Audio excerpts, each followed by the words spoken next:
Here's our host, Tian Wei. Hello and welcome to World Insight, coming to you live on CGTN from Beijing. We begin today's program in Chile, where at least 20 people have lost their lives amid violent anti-government protests.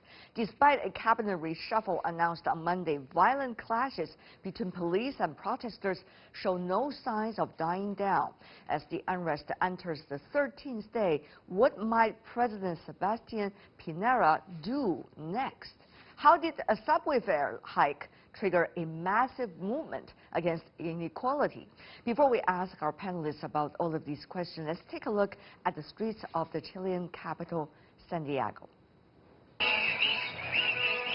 The largest ever march in Chile's history. Last Friday, close to 1 million people took to the streets of Santiago, demanding economic reforms and the resignation of President Pinera following a week of deadly protests. One of Latin America's most prosperous countries tumbled into its worst violence in decades. Metro stations were destroyed, supermarkets torched and looted, traffic lights and bus shelters smashed.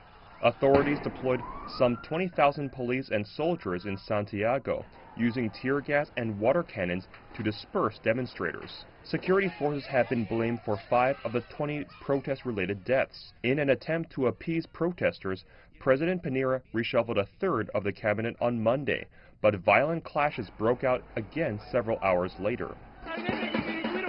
The cabinet should have more street participation, one that has empathy, that put themselves in people's shoes. Nobody that the president's put in there fit that description. The Chilean government said that next month's APEC trade summit in Santiago would go ahead despite the protests, where Chinese President Xi Jinping and U.S. President Donald Trump are among those expected to attend.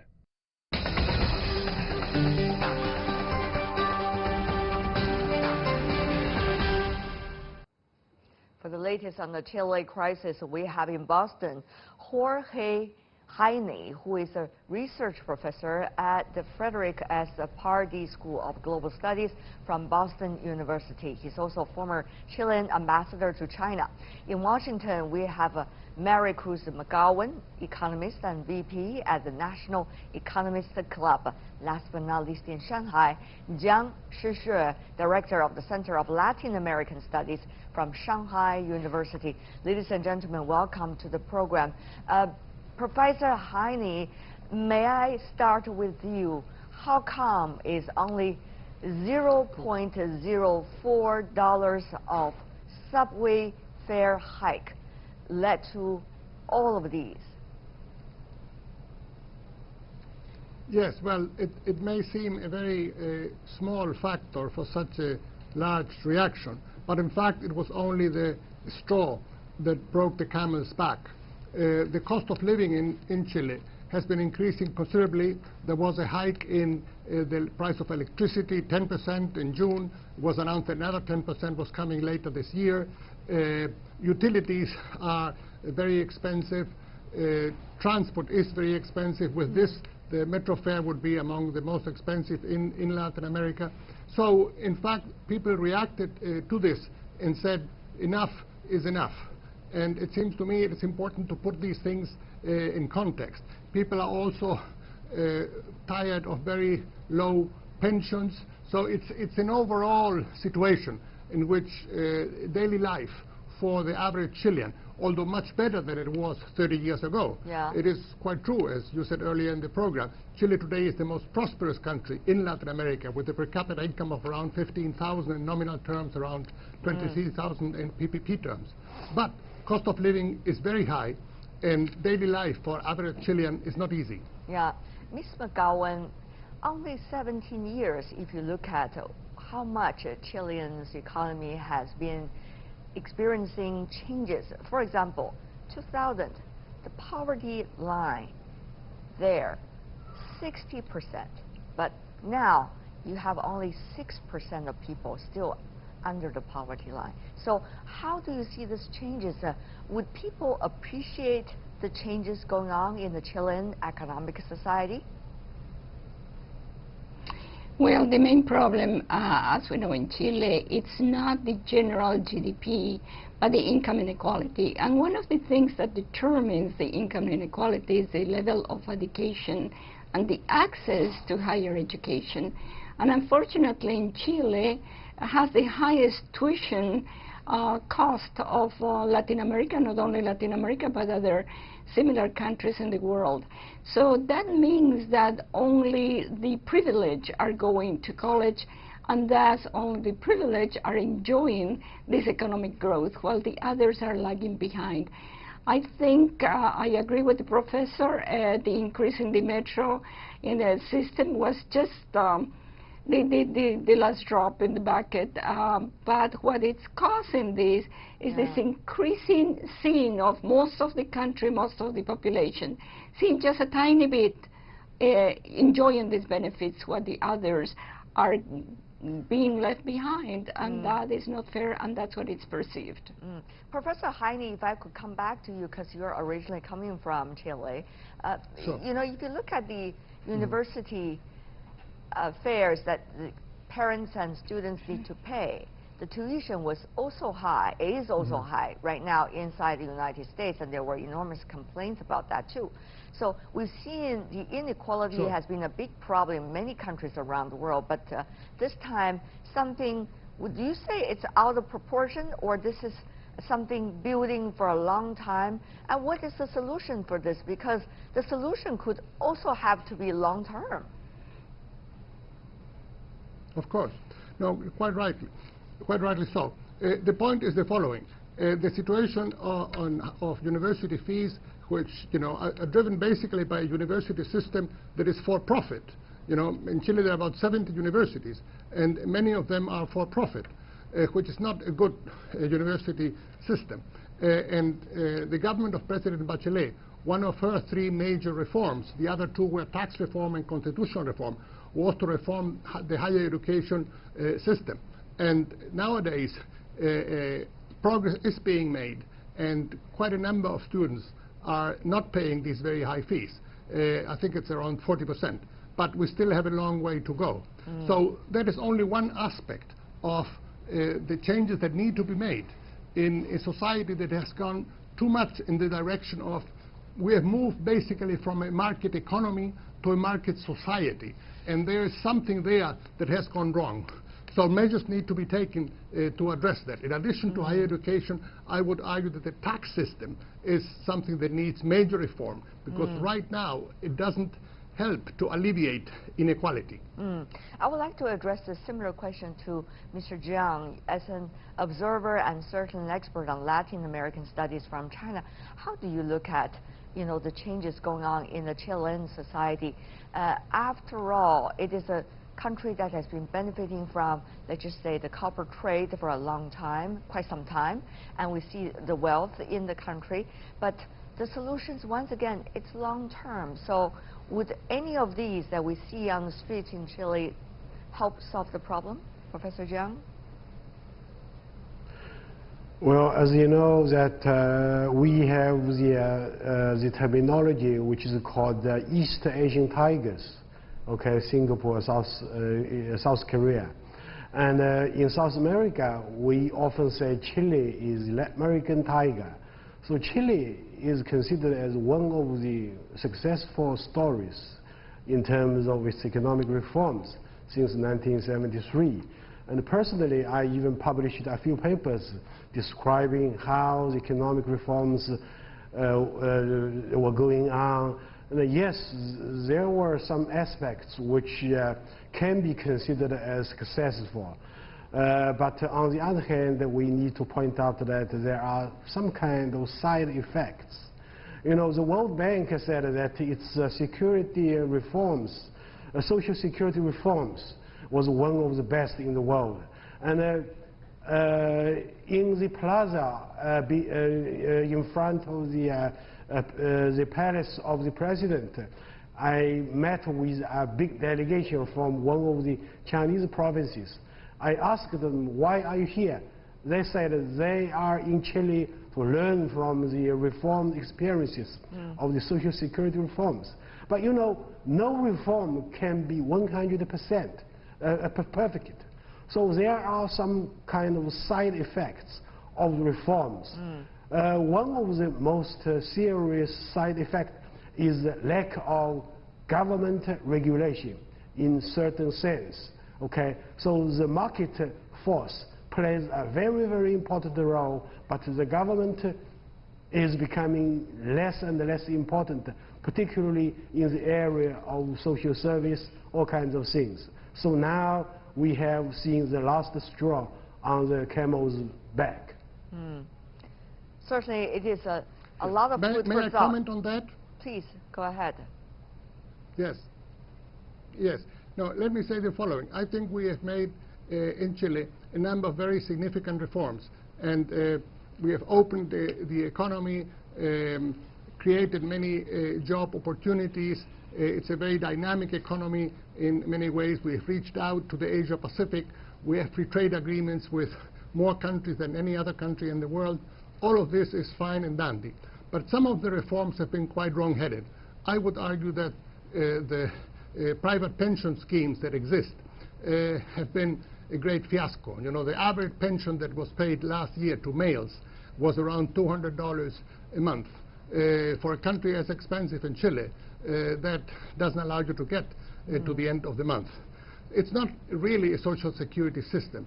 It's forced individual savings, which is something different. And one of the big demands of people in the streets right now is for the elderly in Chile to get a decent pension. I see. As we are speaking, we are also having some breaking news, ladies and gentlemen.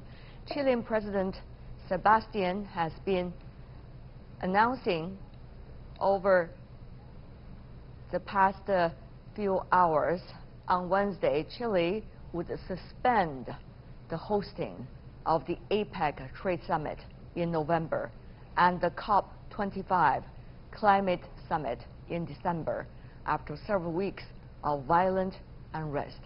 Now, this is the breaking news. Once again, we would like to share with every one of you. Chilean President Sebastian Pinera said on Wednesday that the country would suspend the hosting of the APEC Trade Summit in November and the COP25 Climate Summit in December, as several weeks of unrest taking place in the country. This is breaking news, certainly, as we've been discussing about the latest situation in Chile, ladies and gentlemen. So may I have your immediate response? Now, let's go to Mr. Heine, please. Professor. Yes, yes. I think it is unfortunate.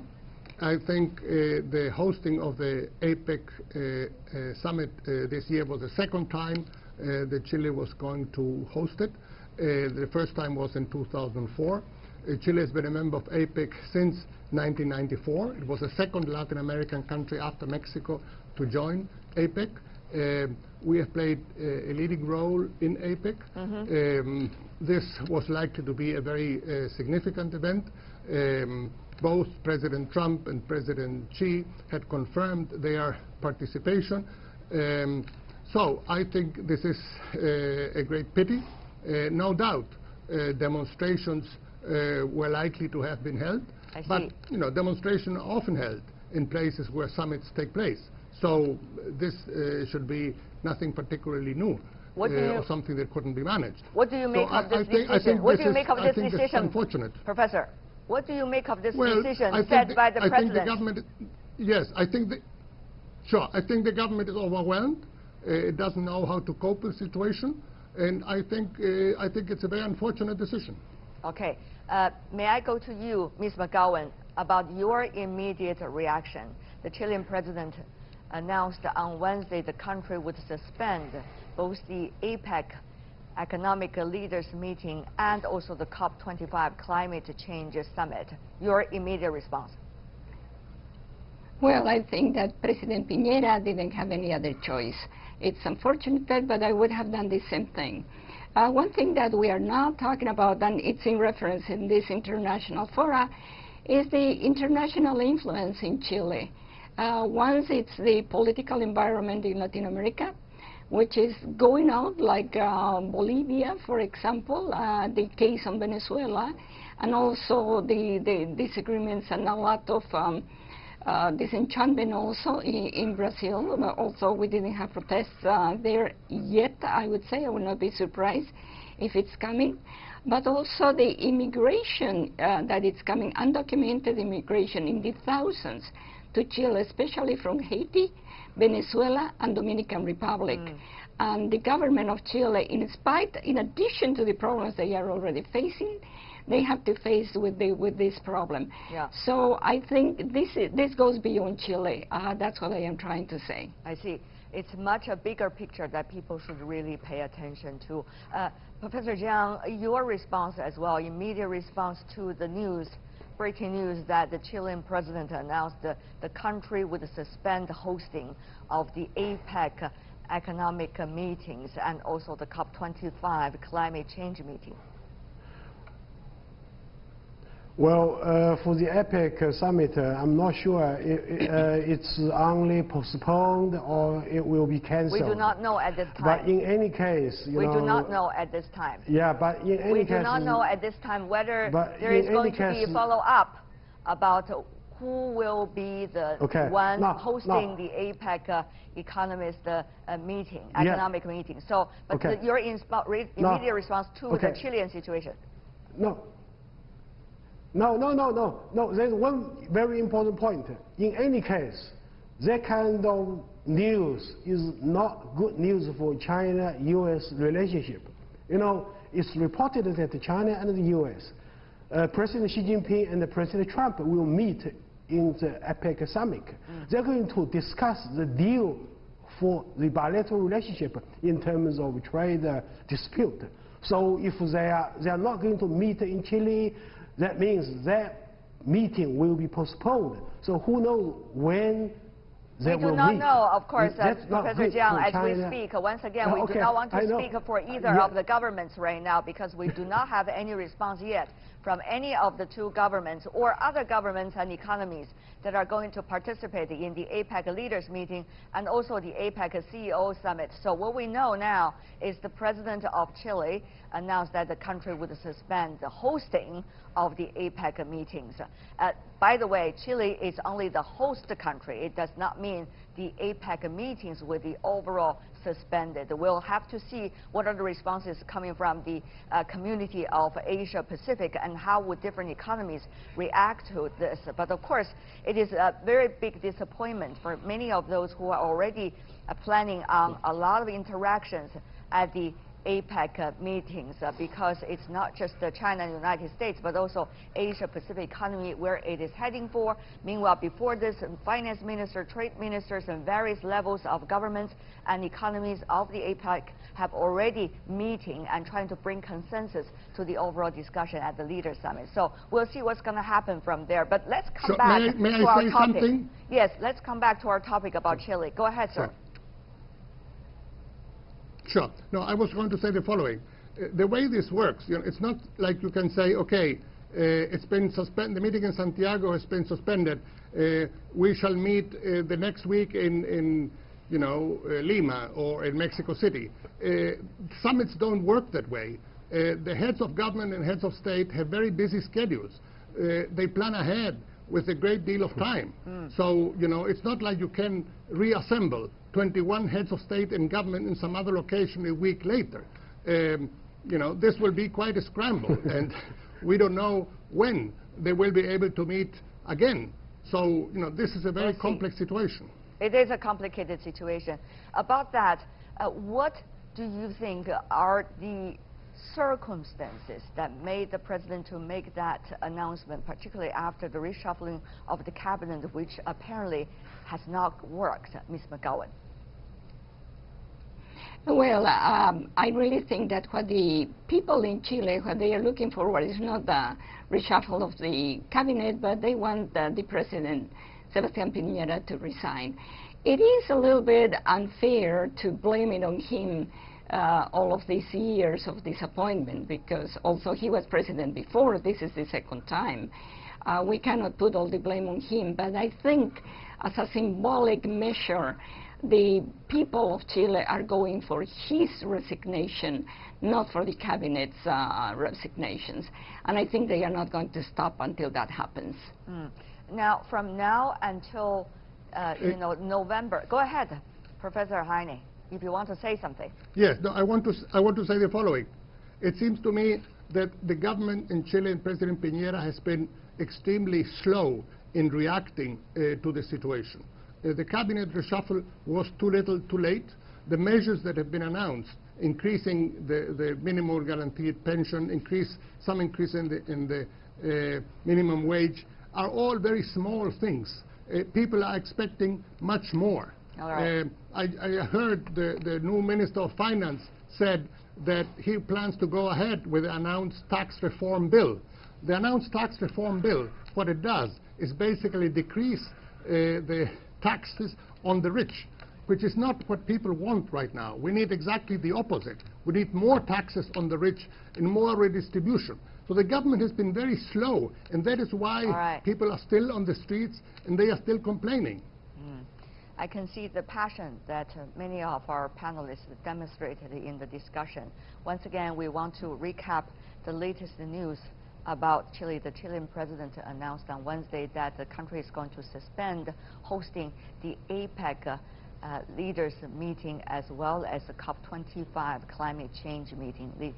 As we know, the capital of Chile, Santiago, is an important city for the year 2019, as it is a host city for these two grand events. Now, these are very important international events. We'll see how the future would evolve. Thank you so much for the third of you helping us to understand the latest.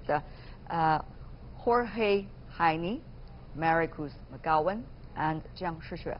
We appreciate it.